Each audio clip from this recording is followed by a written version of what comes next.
Hi, I'm Anne from Game Like a Mother. I specialize in games that can be played in 20 minutes or less. And today I want to talk about the genre of games that are picture clues.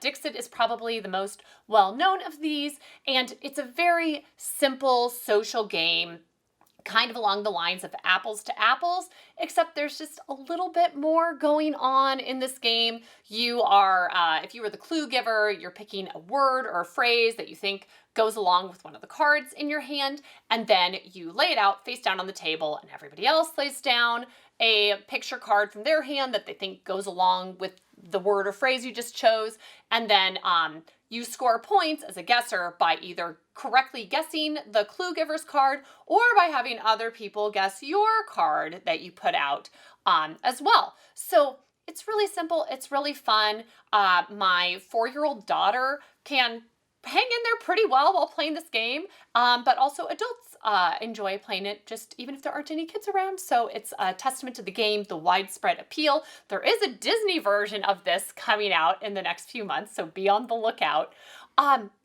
So the same publisher, Libellude, has another few games, and this is kind of their niche, it seems like, where they have One Key, Mysterium, Mysterium Parks, Mysterium Kids, which are all really fun, we enjoy, but I feel like they're pretty well known, and a game that has this kind of gameplay and is a little more under the radar is Similo, and we love Similo. It's just one of those games that's a nice little deck of cards, so it's so compact, so portable, and affordable, and it's easy to play, but so fun. In this game, it's co-op, and you are working together. The clue giver picks a card at random out from the deck and then puts it out with an array of 11 other cards, and they're trying to give clues just with the picture cards left in the deck to get the other people to guess the correct card. So in the original deck, if you had the animal deck,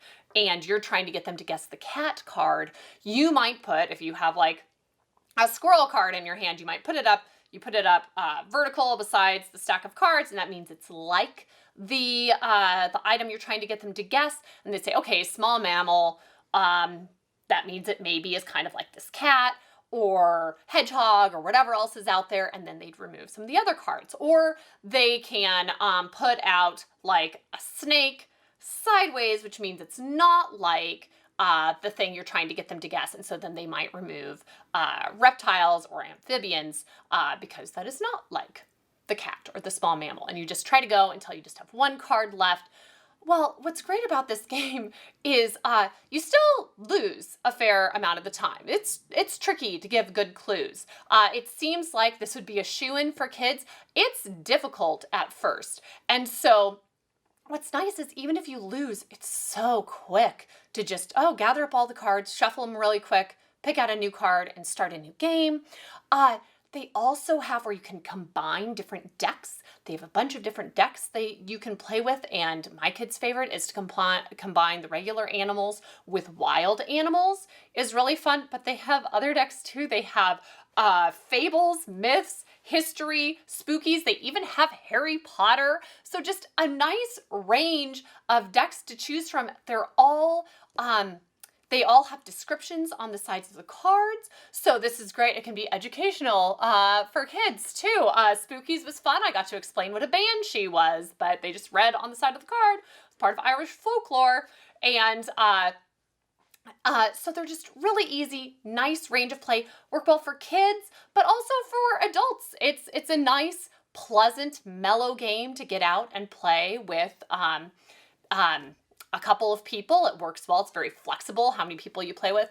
And I usually prefer physical copies of games, but this is published by Horrible Guild, and they do a really nice job with their app versions of games, and you can get the base version of this for $2 on their app, which is very nice. And it's nice to have a few app versions of games.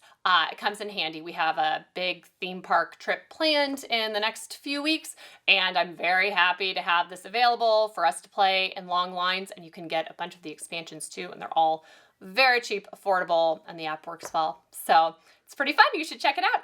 That's it for me. Thanks for tuning in. You can check out more of my content on my website or my YouTube channel. Thank you so much for having me on the show, and back to the folks in the studio.